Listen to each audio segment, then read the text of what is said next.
Are moral stories. Rambabu ఇంటికి తిరిగి వస్తూ ఉండగా దారిలో శివయ్య కనిపిస్తాడు. రాంబాబుని చూడగానే శివయ్యకు చాలా సంతోషం వేస్తుంది. అబ్బబ్బా, మంచి సమయానికే వీడొస్తున్నాడు.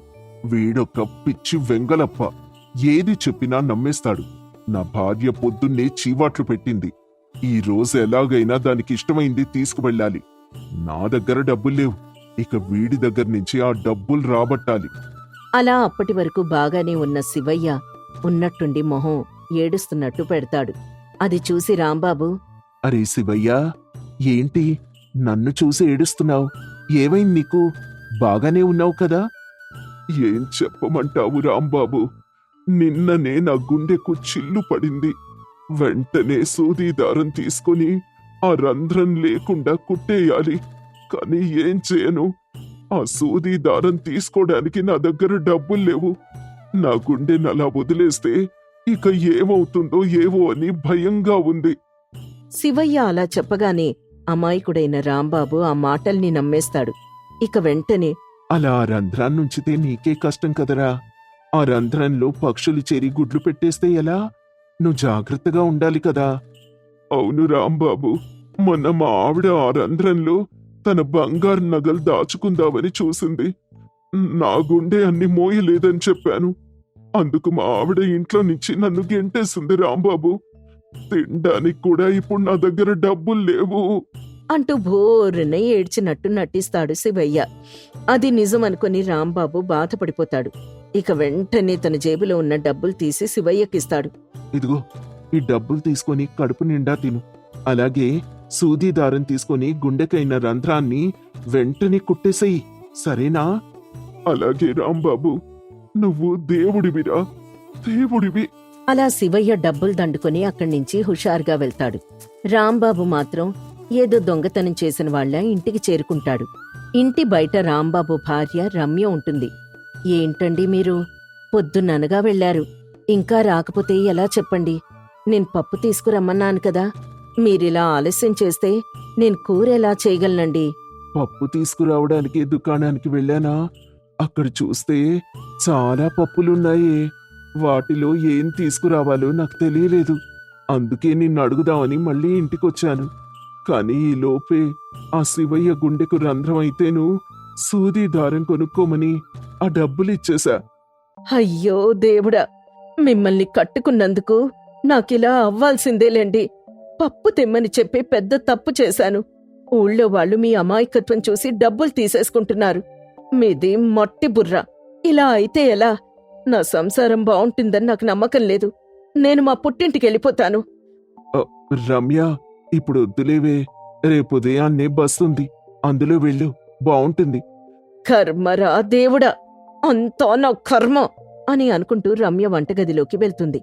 ఇక మరుసటి రోజు ఉదయాన్నే రాంబాబు స్నానాలన్నీ పూర్తి చేసుకుని తిండానికి కూర్చుంటాడు. ఇలా రోజూ అక్కడా ఇక్కడా తిరగడం, వాళ్లకు వీళ్లకు డబ్బులిచ్చి నాశనం చేయడం, ఇలానే చేస్తూ ఉంటారా? ఏవైనా పనిచేసి 4 డబ్బులు సంపాదిద్దామని లేదా మీకు? తినే సమయానికి మాత్రం వచ్చి కూర్చుంటారు. ఇదిగో రమ్య, ఎందుకే అలా తిడతావు? నేనేం పనిచేయడం లేదనే కదా. ఈ రోజే నేను పనిలో చేరుతాను చూడు. ఏదైనా ఉద్యోగంలో చేరి నీ ముందుకొస్తాను. అంతవరకు నాకు అన్నం పెట్టకు. ఈ పౌరుషమేదో పనిలో చూపించండి, ఇలా మాటల్లో కాదు. అలా రమ్య అనడంతో కోపంగా అక్కడి నుంచి వెళ్ళిపోతాడు రాంబాబు. అలా వెళ్తూ ఉండగా సర్పంచ్ కనిపిస్తాడు. సర్పంచ్ని చూసి రాంబాబు కంటతడి పెట్టుకుంటాడు. ఇక రాంబాబు గురించి ఊరంతా తెలిసిందే కదా. అదే అదనుగా చూసుకుని సర్పంచ్ ఇలా అంటాడు. ఏరా అబ్బాయి, నిన్ను చాలా రోజుల నుంచి చూస్తున్నాను. ఎందుకని నువ్విలా పని పాట లేకుండా ఉంటున్నావు? నాకు ఉద్యోగం చేయాలని ఉందండి, కానీ ఉద్యోగం ఇచ్చేవారు ఉండాలి కదా. ఈ రోజు కూడా మా ఆవిడ నన్ను తిట్టింది. అందుకే ఇలా పంతంతో ఇంటి నుంచి వచ్చాను. ఎంత డబ్బు ఖర్చైనా పర్వాలేదు, ఈ రోజు మాత్రం నేను ఉద్యోగంలో చేరాల్సిందే. అలా రాంబాబు అండంతో సర్పంచ్కి ఒక చక్కటి ఆలోచన వస్తుంది. ఈ వెధవ రాంబాబు గాడికి ఉద్యోగం ఎవరిస్తాడు? అయినా వీడు పట్టువీడని విక్రమార్కుల్లా ఉద్యోగం కావాలని అడుగుతున్నాడు. ఎంత డబ్బు ఖర్చైనా పర్వాలేదంటున్నాడు కాబట్టి ఆ డబ్బు కోసమైనా ఏదో ఒకటి చేయాలి. ఏంటండి అలా మీకు మీరే మాట్లాడేసుకుంటున్నారు? ఏమైందో చెప్పండి. నాకు ఉద్యోగం ఇచ్చేవారు కనిపిస్తే చెప్పండి. ఇదిగో రాంబాబు, ఉద్యోగం కావాలంటే నువ్వెవ్వరి దగ్గరికి వెళ్లాల్సిన పని లేదయ్యా. నా దగ్గరే బ్రహ్మాండమైన ఉద్యోగం ఉంది. అదే నీకిస్తాను. కాకపోతే కాస్త ఖర్చవుతుందయ్యా. ఎంతైనా పర్వాలేదండి, నాకు మాత్రం ఉద్యోగం కావాలి. అయితే ముందు నీ జేబులో ఉన్న డబ్బివ్వు. ఉద్యోగం గురించి నేను చెప్తా. అలా సర్పంచ్ అనగానే రాంబాబు పొంగిపోతాడు. వెంటనే తన దగ్గరున్న డబ్బంతటినీ తీసి సర్పంచ్కిచ్చేస్తాడు. ఇక వెంటనే, డబ్బులు తీసుకున్నారు కదా, ఇక ఉద్యోగం సంగతి ఏంటో చెప్పండి. ఇదిగో ఇక్కడే కూర్చొని ఆ ఆకాశం కనిపిస్తోంది కదా, కనిపిస్తోంది. ఆ ఆకాశంలో కనిపించే చుక్కల్ని లెక్క పెట్టాలయ్యా. అదే నీ ఉద్యోగం. హోస్, ఇంతేనా? అవునయ్యా, అంతే. ఇక నేను వెళ్తాను అంటూ సర్పంచ్ ఎంతో హుషారుగా అక్కడి నుంచి వెళ్ళిపోతాడు. రాంబాబు మాత్రం అక్కడే ఉండి చుక్కలెక్కడున్నాయో చూస్తూ ఉంటాడు. అలా రాత్రైపోతుంది. రాంబాబు ఇంటికి వెళ్ళకపోయేసరికి వెతుక్కుంటూ రమ్య అక్కడికొస్తుంది. రాంబాబుని చూసి షాక్ అవుతుంది. ఇక్కడేం చేస్తున్నావయ్యా? ఇంటికి రాకుండా ఇక్కడేం పని నీకు? ఉద్యోగం చేయాలన్నావు కదా, ఇప్పుడు ఉద్యోగం చేస్తుంటేనేమో ఇలా రమ్మంటున్నావు. నేనేం చేయను? ఇక్కడేం ఉద్యోగం చేస్తున్నావు? చుక్కల్ని లెక్కపెట్టే ఉద్యోగం ఆ సర్పంచ్ గారే ఇచ్చారు. అందుకు నా దగ్గర డబ్బు కూడా తీసుకున్నారు. ఓరి నాయనోయ్, మళ్ళీ నిన్ను మోసం చేశారు. ఈ ఊర్లో వాళ్ళకి నీ గురించి తెలుసు. అందుకే నిన్నందరూ మోసం చేస్తున్నారు. ముందు ఇంటికి పద. అలా రమ్య తన భర్త రాంబాబుని ఇంటికెళ్ళి తన భర్తకన్నం పెడుతుంది. కడుపు నిండా తిన్న తర్వాత రాంబాబు గుర్రు పెట్టి నిద్రపోతూ ఉంటాడు. ఇక తన భర్త గురించి ఆ రోజు రాత్రంతా బాగా ఆలోచిస్తుంది రమ్య. మరుసటి రోజు ఉదయాన్నే రాంబాబుని అందంగా ముస్తాబు చేస్తుంది. ఏంటి రమ్య, నన్నెందుకిలా ముస్తాబు చేస్తున్నావు? మీరికపై నేను చెప్పినట్టే చెయ్యాలి. అదే నేను మీకిచ్చే ఉద్యోగం, సరేనా? ఆ ఉద్యోగం చేస్తారు కదా? అబ్బబ్బా, నాకు నువ్వు ఉద్యోగం ఇస్తున్నావా? ఇంతకీ ఏం ఉద్యోగం ఇస్తున్నావు? మీరింట్లో కూర్చొనుంటారు. అందరూ మీ దగ్గరకొచ్చి ఏవేవో చెప్తూ ఉంటారు. కాని మీరు మాత్రం వారి మాటలు విననట్లు నటించాలి. అలాగే కళ్ళు మూసుకునే ఉండాలి. నేను చెప్పే వరకు మీరు కళ్ళు తెరిచి చూడకూడదు, సరేనా? అలాగే, చిన్న పని కదా, చేసేస్తాను. అలా రాంబాబు నొప్పించి ఇంట్లోనే కూర్చోబెడుతుంది రమ్య. తన భర్తను కళ్ళు మూసుకోమని చెప్పి ఇంటింటికి వెళ్ళొస్తుంది. ఇక కాసేపటికే అక్కడికొక్కరొక్కరు రావడం మొదలవుతుంది. రాంబాబు మాత్రం ఏం మాట్లాడకుండా కళ్ళు మూసుకునుంటాడు. ఇంతలో అక్కడికి శివయ్య, సర్పంచ్తో పాటు ఊరి ఆడవాళ్లంతా వస్తారు. వారిని చూసి రమ్య, ఉదయాన్నే నిద్ర లేచాను. చూసేసరికి స్వామి ప్రత్యక్షమయ్యున్నారు. స్వామివారిని దర్శించుకున్నప్పటినుంచి నాకున్న బాధలన్నీ పోయాయి. నాకు 2 రోజుల నుంచి జ్వరం ఎక్కువగా ఉంది. ఈ రోజు స్వామివారి పాదాలు తాకానో లేదో జ్వరం ఇట్టే తగ్గిపోయింది. ఏంటమ్మా నువ్వు చెప్పేది? నిజంగానే నీ భర్త స్వామివారయ్యారా? ఈ రాంబాబుగాడు ఉట్టి అమాయకుడు. వీడు స్వామిలా మారాడంటే నేను నమ్మలేకపోతున్నాను. అయితే ఆయనతో ఒకసారి మాట్లాడి చూడండి. ఒకవేళ ఆయన మాట్లాడారు అంటే ఆయన స్వామివారు కాదని, మాట్లాడకపోతే ఆ తర్వాత మీరే అర్థం చేసుకుంటారులే. అలాగేనమ్మా. ఇదిగో రాంబాబు, ఉద్యోగం కావాలన్నావు కదా, మరి ఇలా అయ్యావేంటయ్యా? మాట్లాడు, నేనడుగుతున్నాను కదా. మాట్లాడవయ్యా, మాట్లాడు. సర్పంచ్ అలా చాలాసేపు మాట్లాడి చూస్తాడు. కాని రాంబాబు మాత్రం అస్సలు మాట్లాడ్డు. తన భార్య చెప్పినట్లు మౌనంగానే కళ్ళు మూసుకొనుంటాడు. ఇకప్పుడే శివయ్య కూడా రాంబాబుని పలకరిస్తాడు. రాంబాబు ఏం మాట్లాడ్డు.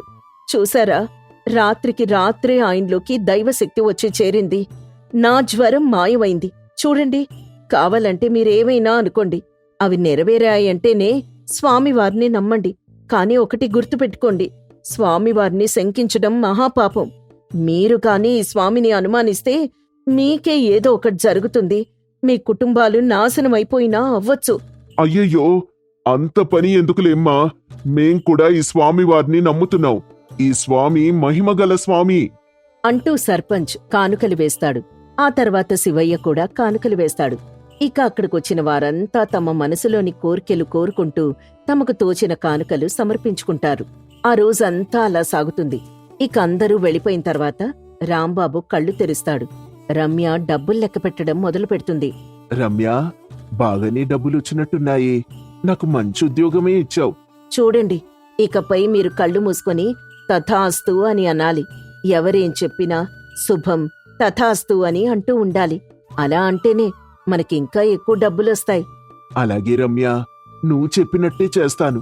అలా రమ్య చాలా తెలివిగా అమాయకుడైన తన భర్త ద్వారా డబ్బు సంపాదించడం మొదలు పెడుతుంది. ఆ ఊర్లో స్వామీజీని చూడ్డానికి చుట్టుపక్కల ఊరి వాళ్లంతా అక్కడికొచ్చి తమకు తోచిన కానుకల్ని సమర్పించుకుంటూ ఉంటారు. అలా తన ఇంటిని గుడిగా మార్చి అందులో హుండీల్ని ఏర్పాటు చేస్తుంది రమ్య. రండమ్మా రండి, మహిమగల స్వామి, వరాలిచ్చే స్వామి, దైవశక్తులున్న స్వామి, మన సమస్యలు తీర్చే స్వామి, రండి దర్శించుకోండి, మీ కోరికలు నెరవేర్చుకోండి. జై స్వామీజీ, జై జై స్వామీజీ. చూడమ్మా రమ్య, ఇకపై ఇక్కడికొచ్చే వారికి నేను అన్నదానం ఏర్పాటు చేస్తాను. నేనిక్కడ వారికి తాగునీటి సౌకర్యాన్ని ఏర్పాటు చేస్తాను. మీరేది చేసినా త్వరగా చేయండి, ఎందుకంటే ఇక్కడికి జనాలు తండోపతండాలుగా వస్తున్నారు. మరో ముఖ్యమైన విషయం ఏంటంటే, రేపట్నుంచి స్వామిని దర్శించుకోవాలంటే టికెట్ డబ్బులు చెల్లించాలి. అలాగే అమ్మా, వాటికి కూడా నేను ఏర్పాట్లు చేస్తాను. అలా రమ్య రోజు రోజుకు చాలా తెలివిగా తన భర్తను అడ్డం పెట్టుకుని సంపాదించడం మొదలు పెడుతుంది. అలా కొన్ని రోజులకు ఒక పెద్ద ఆశ్రమాన్ని స్థాపిస్తుంది. అమాయకుడైన తన భర్తను ఆ ఆశ్రమంలో దేవుణ్ణి చేసేస్తుంది. ఆశ్రమాన్ని నడుపుతూ లేని వాళ్లకి పేదవారికి సహాయం చేస్తూ సంతోషంగా బతుకుతుంది. పోతులూరు అనే చిన్న గ్రామంలో వీరయ్య, లక్ష్మి అనే దంపతులు ఉండేవారు. వీరయ్య మితభాషి, కష్టపడే రైతు. హాయిగా సాగిపోతున్న వారి జీవితంలో ఓ రోజు ఓ ఉత్తరం వచ్చి పడుతుంది. ఆ రోజు ఉదయం, లక్ష్మి, లక్ష్మి, ఇలా రా. ఉండండి, టీ పెడుతున్నాను. మీకు పొద్దున్నే టీ పడకపోతే రోజు సక్రమంగా గడవదు కదా. రోజు గడవడం సంగతి అలా ఉంచవే, నీకో పిడుగులాంటి వార్త చెప్పాలి. అవునా? ఏంటండి అది? మీ వదిన అన్నయ్య వాళ్ళ అబ్బాయిని తీసుకుని వస్తున్నారంట. మా అన్నయ్య పోయిన వారమే కదండి వచ్చి వెళ్ళాడు. పైగా తనకి అమ్మాయి కదా, అబ్బాయి అంటారేంటి? ష్! అదేలేవే, మా అక్క, బావగారు, అల్లుడు అని. సరిపోయింది సంబడం. మీ ముక్కేది అంటే చుట్టూ తిప్పి చూపించినట్టు చెప్పారు. నేరుగా చెప్పొచ్చుగా. ఉత్తరం చూడగానే మెదడు పనిచేయలేదే. ఫోన్లెద్దురు, రానివ్వండి, ఓ 4 రోజులుండి వెళ్తారుగా. నీకు మా అక్క గురించి పూర్తిగా తెలియదే. సరే, చూస్తావుగా నువ్వే. సర్లేండి, నేను వెళ్ళి టీ తీసుకొస్తాను అని వెళ్ళిపోతుంది. వీరయ్యేమో కంగారు పడుతూ ఉంటాడు. రోజులు గడుస్తాయి. ఓ 2 రోజులకి వీరయ్య అక్క కస్తూరి, ఆమె భర్త రామస్వామి, కొడుకు రవి ఇంటికొస్తారు. రే తమ్ముడు, లక్ష్మి ఉన్నారా ఇంట్లో? వచ్చావా అక్క? రారా, నేనే బండి కట్టించుకొని వద్దాం అనుకున్నాను. పర్వాలేదులే బావా, ఇంత దూరం వచ్చాం, ఇంటికి రాలేమా చెప్పు. ఎలా ఉన్నావు బావా? ఏరా రవి, బాగా చదువుతున్నావా? బానే చదువుతున్నాను మావయ్య. వదినా, రండి, పలకరింపులు తర్వాత. కాళ్ళు చేతులు కడుక్కొని రండి, పలహారాలు వడ్డిస్తాను. ఎప్పుడు తిన్నారో ఏమో. నిజమే లక్ష్మి, చాలా ఆకలిగా ఉంది. పదండి, లోపలికి వెళ్దాం అని అందరూ కలిసి లోపలికెళ్తారు. లోపలికి వెళ్ళాక కలిసి పలహారాలు తింటారు. ఓ 2 రోజులు గడుస్తాయి. కస్తూరి, ఆమె భర్త, వాళ్ల కొడుకు వాళ్లకు కావలసిందల్లా వండించుకొని తింటూ ఉంటారు. అది చూసిన వీరయ్య ఆ రోజు రాత్రి, లక్ష్మి, పని బాగా ఎక్కువైనట్టుంది కదా, బాగా అలసటగా కనిపిస్తున్నావు. అబ్బే, అలా ఏం లేదండి, చుట్టాలొస్తే పని పెరుగుతుంది కదా మరి. ఉంటుంది, కానీ అక్క కనీసం నీకేమైనా సాయం చేస్తే బావుండేది. అందరం కలిసి చేసుకునే పనిలో అలసట ఉండదు. ఒక్కదానివి ఎంతం చేస్తావు? పోనీ నాకు రాదు అని చెప్పొచ్చు కదా. అబ్బా, మీరు ఊరుకోండి, పాపం 4 రోజులు విశ్రాంతి తీసుకుందామని వచ్చింది, మరేం పర్లేదులేండి. నీకు మా అక్క గురించి తెలీదు లక్ష్మి, ఎప్పుడెప్పుడు పని తప్పించుకోవాలా అని చూస్తుంది. ఎంత వయసొచ్చినా మీ అక్క తమ్ముళ్ళు మారలేదా? చిన్నపిల్లాళ్లా చాడీలు చెప్తున్నారేంటి? బాగా ఆలస్యమైంది, పడుకోండి అని అంటుంది లక్ష్మి. అలా 2 వారాలు గడిచిపోతాయి. కస్తూరి మాత్రం కాలు మీద కాలేసుకుని హాయిగా కావలసినవన్నీ వండించుకొని తింటూ ఉంటుంది. ఏమ్మా లక్ష్మి, నీకు పనేవైనా ఎక్కువ అవుతుందా? అంటే వదినా, అది ఏదో కొంచెం. మరేమనుకోకమ్మాయి, ఏదో 4 రోజులు ఉండిపోవడానికి వచ్చాం. మీ ఇంట్లో నేను పనిచేస్తే ఏం బావుంటుంది చెప్పు? మళ్ళీ ఊర్లో నీకు చెడ్డ పేరొచ్చేదు.